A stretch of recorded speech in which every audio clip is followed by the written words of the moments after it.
Ya, pemirsa, sejumlah bakal calon legislatif ketahuan mendaftar ke KPU dengan menggunakan dua partai yang berbeda.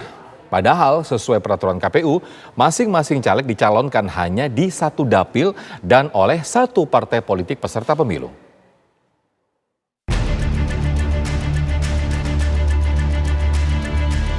Artis Aldi Taher mendadak membuat heboh dunia politik tanah air. Pasalnya, Aldi didaftarkan sebagai bakal calon legislatif dari dua partai sekaligus, yakni dari Partai Bulan Bintang (PBB) dan Partai Persatuan Indonesia (Perindo). Aldi sebelumnya sempat mempromosikan dirinya yang hendak maju sebagai anggota DPRD DKI Jakarta untuk Dapil 1 Jakarta Pusat dari PBB. Namun belakangan, Aldi justru terlihat di sejumlah acara Perindo lengkap dengan seragam partainya. Aldi diketahui didaftarkan pula sebagai bacalek untuk maju di Dapil 2 Sumatera Barat oleh Perindo. Hal ini memicu kekesalan pihak PBB yang menilai perilaku Aldi Taher tidak beretika sebagai tokoh publik. Berdasarkan aturan juga memang tidak diperbolehkan mendaftar dari dua partai yang berbeda dalam satu putaran pemilu. Saat dikonfirmasi, Aldi mengaku tidak ambil pusing apakah akan terpilih atau tidak sebagai anggota dewan. Ia pun menjelaskan alasannya memilih Perindo sebagai partai yang akan jadi kendaraan politiknya. Terakhir saya kenapa pilih Partai Perindo? Partai ini sangat peduli dengan UMKM. Saya lihat loh, Masya Allah ya, saya lihat programnya bikin gerobak. Saya ini tukang mie ayam, saya pernah dorong-dorong gerobak. Pas saya lihat, wah Masya Allah nih, memperhatikan kalangan bawah. Jadi insya Allah bersama Partai Perindo kita sejahterakan rakyat Indonesia insya Allah. Tak hanya artis Aldi Taher, di Madiun, Jawa Timur, 3 bakal calon anggota legislatif juga diketahui mendaftar di partai politik berbeda. Melalui pengecekan dari aplikasi Silon KPU Kota Madiun, beberapa nama bacalek ini ditemukan mendaftar pada 2 atau bahkan 3 partai politik yang berbeda. Bacalek tersebut atas nama Siswati dari Dapil Madiun 3 ternyata terdaftar di Partai Perindo dan Partai Golkar. Selanjutnya, bacalek atas nama Gaguk Gendroyono dari Dapil Madiun 3 bahkan terdaftar di 3 partai, yaitu Partai Nasdem, PSI, dan P3. Sedangkan bacalek atas nama Muhammad Izul Wahab terdaftar di 2 dapil dan partai berbeda, yakni Partai Nasdem dan PSI. Atas temuan ini, pihak Bawaslu akan menyampaikan saran perbaikan ke KPU Kota Madiun agar menindaklanjuti temuan ini. Pada waktu diverifikasi administrasi nanti, ketiga bacalek ini sekaligus partai politiknya mungkin bisa diklarifikasi, khususnya ke bacalek itu memilih ke parpol mana. Itu harus hanya satu partai politik. Sesuai dengan peraturan KPU nomor 10 tahun 2023 tentang pencalonan anggota DPRD, masing-masing caleg dicalonkan hanya di satu dapil saja dan oleh satu partai politik peserta pemilu. Dari Jakarta dan Kota Madiun, Jawa Timur, tim TV One mengabarkan. Ya, lalu bagaimana sebenarnya aturan dari KPU mengenai pendaftaran bacalek yang menggunakan lebih dari satu partai politik? Kita akan tanyakan langsung kepada Komisioner KPU Idam Kholik. Assalamualaikum Pak Idam. Waalaikumsalam warahmatullahi wabarakatuh. Selamat siang. Bagaimana sebenarnya Pak aturan KPU? Apakah boleh ini bacalek mendaftar dengan menggunakan dua partai politik yang berbeda ini Pak? Yang jelas tidak boleh. Pencalonan seseorang menjadi bakal calon anggota legislatif itu hanya boleh untuk satu partai politik, satu daerah pemilihan, dan satu pemilihan. Ya, jadi nggak boleh di beberapa dapil, tidak boleh di beberapa partai politik. Karena seorang warga negara hanya boleh menjadi satu anggota partai politik kecuali diatur dalam peraturan perundang-undangan. Jadi apa yang tadi diberitakan itu nanti kami akan sampaikan kepada partai politik pada saat kami menyampaikan hasil verifikasi dan analisis kegandaan kepada partai politik yang kami rencananya akan menyampaikan secara tertulis pada tanggal 24 dan 25 Juni 2023 karena saat ini KPU di berbagai daerah ya di berbagai tingkatan sedang melakukan verifikasi verifikasi administrasi dan analisis kegandaan terhadap dokumen daftar bakal calon anggota legislatif yang diajukan oleh partai politik peserta pemilu. Ya, Pak Idam, prosesnya seperti apa, Pak? Apakah langsung dicoret dari Bacalek atau seperti apa nih, Pak Idam? Ya, nanti kita akan lakukan konfirmasi atau klarifikasi kepada partai politik yang mengajukannya tersebut, dan kami juga akan sampaikan kepada bakal calon yang bersangkutan, dan yang bersangkutan harus memilih satu partai politik, satu daerah pemilihan, satu pemilihan. Ya, jadi tidak boleh nyalon di berbagai tempat, di berbagai daerah, di berbagai partai itu tidak boleh. Ya, KPU selain menerima informasi yang tadi kita sudah saksikan Aldi Taher dan juga ada Bacalek dari Madiun, apakah juga ada terima informasi atau data selain dua Bacalek tadi, Pak? Ya, ada beberapa bakal calon anggota legislatif yang diduga kuat dicalonkan oleh partai yang berbeda, dan nanti hasilnya kami akan sampaikan secara resmi kepada partai politik peserta pemilu yang mengajukan nama tersebut dalam daftar bakal calon anggota legislatif. Ya, penyampaian secara resmi itu kapan kira-kira, Pak Idam? Tanggal 24 dan 25 Juni 2023, karena memang saat ini masih dalam tahapan verifikasi administrasi dan analisis kegandaan daftar bakal calon anggota legislatif. Penyampaian itu langsung ke partai yang bersangkutan atau semacam digelar konversi bahwa semacam himbauan begitu bahwa tidak boleh Bacalek mencalonkan lebih dari satu partai atau bagaimana itu, Pak? Hal tersebut sudah diatur dalam peraturan teknis, dalam hal ini peraturan KPU nomor 10 tahun 2023, seperti yang tadi sudah dijelaskan bahwa tidak boleh bakal calon anggota legislatif dicalonkan oleh dua partai yang berbeda, dicalonkan di dua daerah pemilihan yang berbeda, dicalonkan di pemilu yang berbeda, itu nggak boleh, hanya satu. Artinya verifikasi itu dilakukan terlebih dahulu ke partai pemilunya dulu, lalu kemudian ke Bacaleknya begitu, Pak Idam, ya? Benar sekali, ya, karena saat ini masih tahapan verifikasi administrasi dan analisis kegandaan daftar bakal calon anggota legislatif. Sudah sejauh mana, Pak, tahapan verifikasi oleh pihak KPU ke Bacalek? Ya, saat ini masih berlangsung, Mas, dan memang belum saatnya kami menyampaikan hasil verifikasi administrasi itu kita sampaikan ke publik, memang belum, karena tahapan pencalonan ini sudah diatur di dalam peraturan KPU, dan hal tersebut kita jalani dengan sebaik-baiknya, sehingga apa yang diberitakan oleh media massa ya tentunya ini menjadi perhatian khusus kami, dan nanti kami akan lakukan pengecekan terhadap apa yang diberitakan ini. Baik, berarti bukan langsung dicoret tapi disuruh memilih si Bacalek ini dari salah satu partai ya, Pak, ya? Iya, Baik. dan Baik. yang bersangkutan juga harus mengundurkan diri dari status keanggotaan partai politik Oh, oke. yang sekiranya memang yang bersangkutan tidak pilih, ya. Jadi yang bersangkutan harus jelas, yang bersangkutan harus beranggotakan di partai politik apa. Baik. Baik, Pak Idam Khalid selaku Komisioner KPU, terima kasih, selamat sore. Kita ke informasi lainnya, pemirsa. 3 tokoh disebut-sebut menjadi kandidat kuat untuk menjadi calon wakil presiden Anies Baswedan. Ketiga kandidat yang disebut tokoh PKS tersebut adalah Agus Harimurti Yudhoyono atau AHY, lalu Khofifah Indar Parawansa, dan Ahmad Heriawan.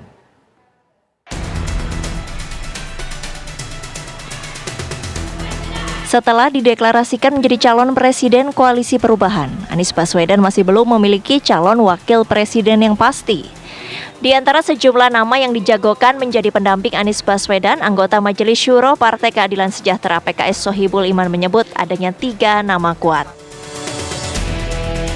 Ketiga kandidat pendamping Anies tersebut adalah Agus Harimurti Yudhoyono atau AHY, Khofifah Indar Parawansa, dan Ahmad Heriawan. Secara terpisah, Presiden PKS Ahmad Syahiku mengaku pihaknya masih terus memfinalisasi nama calon pendamping Anies Baswedan. Tapi prinsip satu yang mungkin tadi saya sudah sampaikan ke Pak Din adalah al-muhtamal roji fauzuhu, yang probability to win-nya itu memang besar, kemungkinan untuk menangnya. Karena itu sudah akan diinikan punya efek kejut, ya nanti mungkin beliau akan sampaikan dalam waktu yang sekarang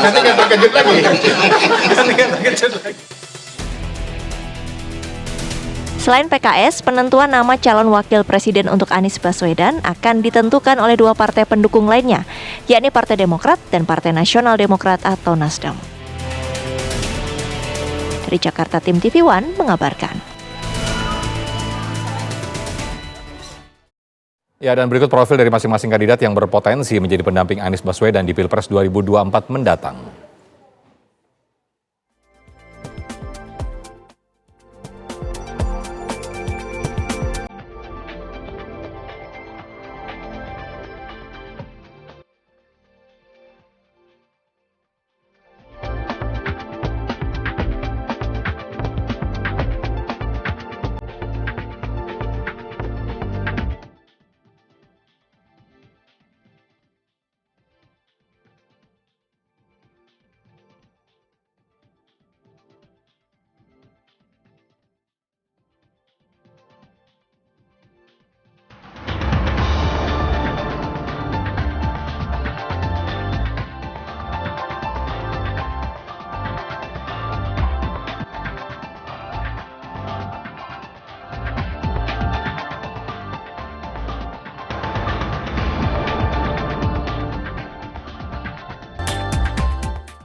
Pemirsa, sejumlah kandidat capres terus melakukan manuver politik untuk meraih simpati rakyat. Kandidat capres Anies Baswedan berkunjung ke Pondok Pesantren Nurul Huda di Sragen, Jawa Tengah. Sementara Prabowo Subianto menghadiri acara tausiah kebangsaan di Pondok Pesantren Tremas, Pacitan, Jawa Timur.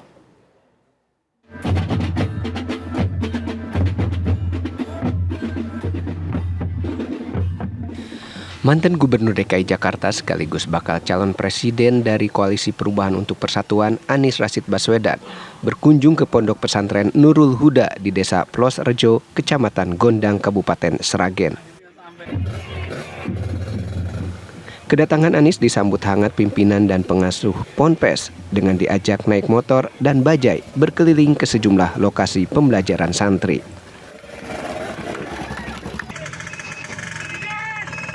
Dalam kesempatan ini, pimpinan Ponpes meminta Anies memberikan wejangan kepada para santri. Anies meminta para santri belajar dari kisah orang-orang terdahulu dan berpesan supaya para santri serius dalam belajar. Dengan para santri semua bisa belajar keteladanan pemimpin dari Abah Sarif yang bisa mengelola tempat ini dengan penuh kreativitas, memanfaatkan semua sumber daya yang ada sebagai bahan belajar sehingga proses pendidikannya itu komprehensif. Jadi ini adalah salah satu contoh yang baik sekali untuk bisa dijadikan rujukan tempat-tempat lain. Sementara itu, Menteri Pertahanan Prabowo Subianto menghadiri acara tausiah kebangsaan di salah satu pondok pesantren di Pacitan, Jawa Timur. Saat sambutan, Prabowo menyampaikan pentingnya peran ulama untuk merajut persatuan dalam menjaga keutuhan dan kerukunan bangsa Indonesia. Prabowo juga menegaskan pesantren punya posisi penting saat memperjuangkan kemerdekaan Republik Indonesia kala itu. Dalam kunjungannya, Prabowo juga memberikan kuis untuk para santri dengan hadiah jam tangan. Angkat tangan cepat tadi. Siapa yang tahu nama lengkap Presiden Jokowi? Ayo. Nama lengkap. Ayo. Mana kata ragu-ragu? Kok ragu-ragu? Joko Widodo. Benar. Pertanyaan kedua. Siapa yang tahu Presiden Jokowi berasal dari kota mana?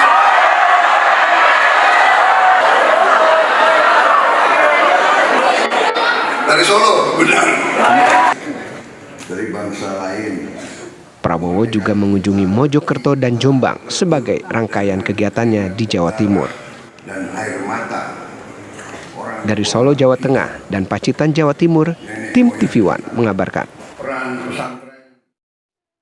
Ya, lolos dari sanksi PDI Perjuangan setelah bertemu Prabowo Subianto, Wali Kota Surakarta Gibran Rakabuming Raka mengaku tidak kapok untuk menerima kunjungan dari para politisi. Dia mengaku tidak akan menutup diri jika diminta bertemu oleh kandidat calon presiden mulai dari Prabowo, Anies Baswedan hingga Ganjar Pranowo.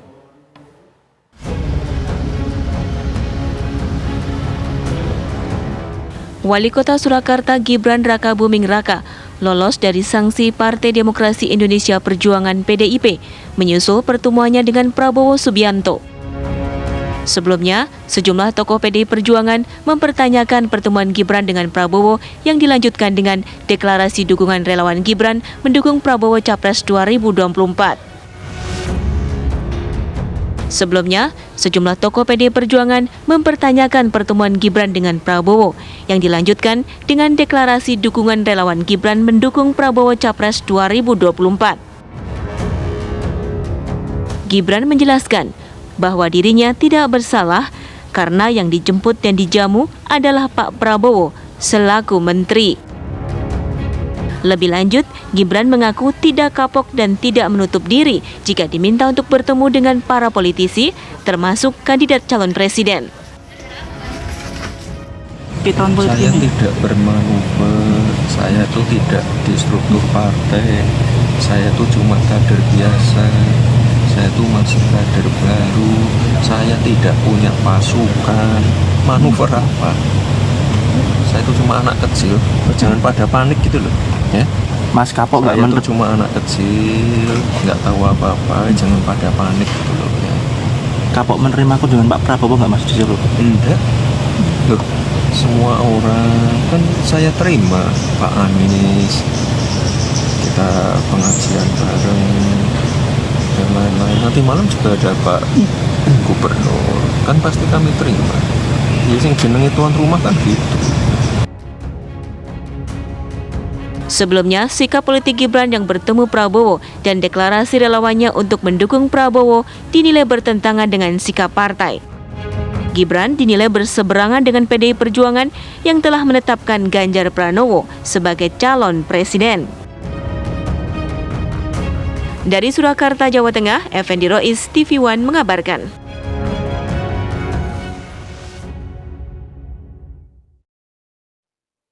Ya, pemirsa, pemilihan umum 2024 tinggal beberapa bulan lagi. Seperti apa sih sosok presiden harapan masyarakat? Reporter Farman Hila dan juru kameramen Firman sudah mewawancari beberapa orang di salah satu kampus Surabaya. Berikut liputannya untuk Anda. Pemirsa, jelang pemilu 2024 sudah ada beberapa nama yang digadang-gadang akan menjadi calon presiden 2024. Sebenarnya seperti apa sih sosok presiden yang didambakan oleh masyarakat? Sekarang saya sudah ada di kampus di Surabaya, salah satu kampus namanya Universitas Negeri Surabaya. Kita tanya mahasiswa di sini, mereka tuh pengen punya presiden yang seperti apa sih? Halo Mas. Halo. Namanya siapa Mas? Saya Dimas Wahyu Utomo. Jurusan apa? Semester berapa? Oke, saya dari jurusan S1 PPKN. Saya sudah semester 4 ini. Oke, sebelumnya kenalin, nama aku Abida dari jurusan Ilmu Komunikasi angkatan 2021 semester 4 sekarang. Nama saya Muhammad Abu Sal Ghifari, bisa dipanggil Abu, dari Prodi Sosiologi Universitas Negeri Surabaya. Semester 2. Nama saya Jelita Dewi Nur Aini, saya dari jurusan Ilmu Komunikasi semester 2. Mas, abis ini kan pemilu, tahu nggak sih kapan pemilu digelar? Oh, tahu. Tanggal 14 Februari 2024. Tahu nggak sih kapan pemilu digelar tahun 2024? Tahu sih, bulan Februari tanggal 14 kalau nggak salah. Tahu nggak kira-kira pemilu kapan digelar? Kalau nggak salah tanggal 14 Februari. Kurang tahu, Kak. Sudah pernah nyoblos atau belum?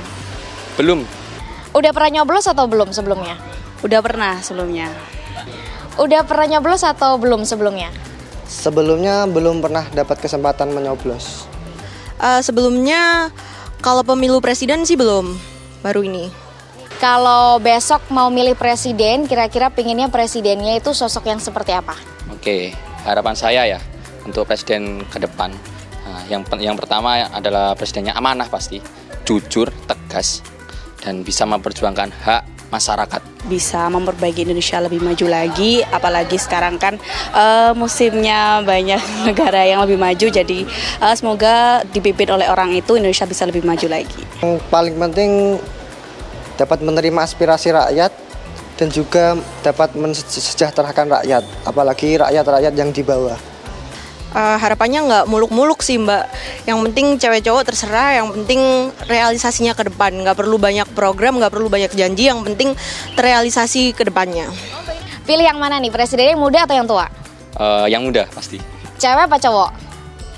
Cowok. Apa ya? Laki-laki. Perempuan atau laki-laki? Saya lebih setuju laki-laki karena laki-laki adalah pemimpin. Itu juga nggak masalah gender, yang penting realisasinya balik yang tadi. Tapi kalau disuruh milih mungkin lebih baik laki-laki. Bakal nyoblos atau enggak nih besok? Oh, pasti, nggak boleh golput ya. Kalau yang tahun depan kira-kira bakal milih atau enggak? Milih dong pastinya. Kalau yang tahun depan kira-kira mau nyoblos atau enggak?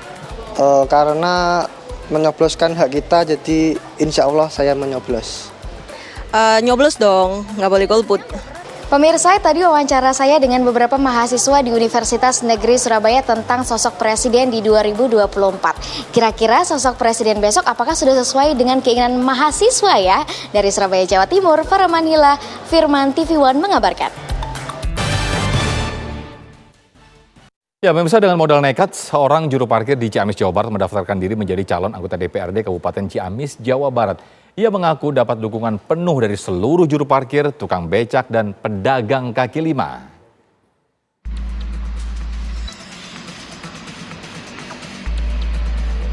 Warga dari berbagai kalangan dan profesi mempunyai hak untuk mendaftarkan diri menjadi bakal calon anggota legislatif, termasuk Fahrizal Rismawan, seorang juru parkir yang biasa mangkal di depan sebuah bank dan minimarket di Jalan Jenderal Ahmad Yani, Kabupaten Ciamis, Jawa Barat.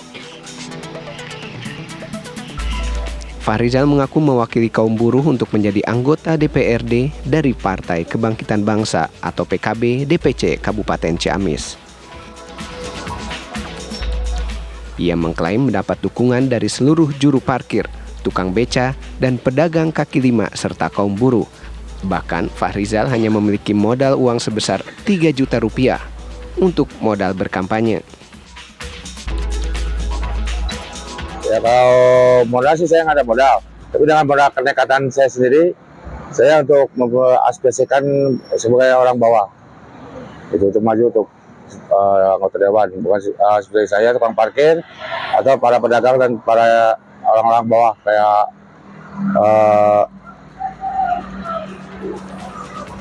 kayak buruh gitu Pak. Juru parkir ini berjanji bila dirinya terpilih menjadi anggota DPRD Kabupaten Ciamis akan memperjuangkan aspirasi dan hak kaum buruh, juru parkir, tukang beca, dan pedagang kaki lima. Dari Ciamis, Jawa Barat, Aditya Triwahyudi, TV One mengabarkan. Informasi tadi sekaligus menutup perjumpaan kita di Kabar Pemilu hari ini. Saya Muhammad Sofyan pamit. Terima kasih. Sampai jumpa.